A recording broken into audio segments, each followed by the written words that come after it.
Look, listen, and say. Read. On weekdays, Sagar gets up at 6 in the morning.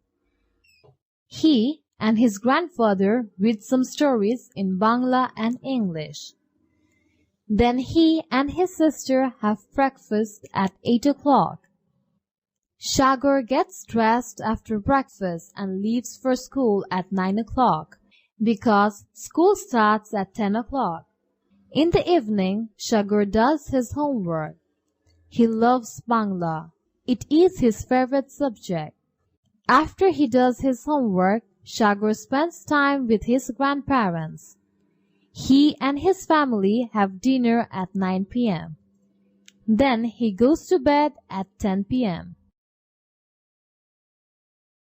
On weekends, Sagar visits his aunt and uncle in the afternoon. He and Kea play in the park with their cousins. In the evening, he watches TV or reads stories to Kea.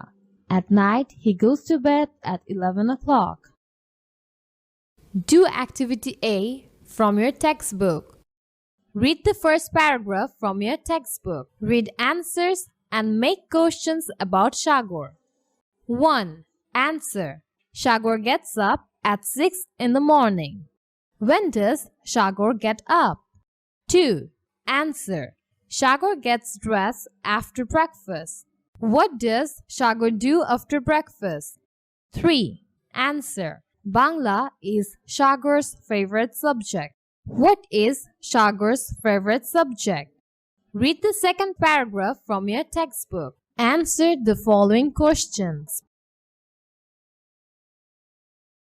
1. What does Sagar do in the afternoon on weekends?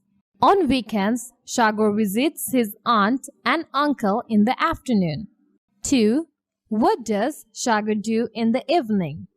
Sagar watches TV or reads stories to Kea in the evening.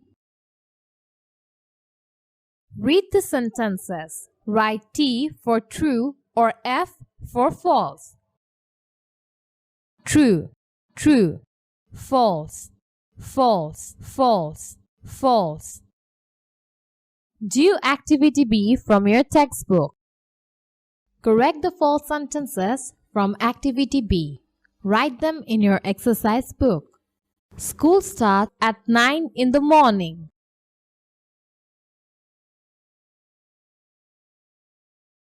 Bangla is Sagar's favorite subject. Sagar and Kea play in the park with their cousins. On weekends, Sagar goes to bed at 10 o'clock at night. Sagar goes to bed at 11 o'clock at night. Do activity C from your textbook.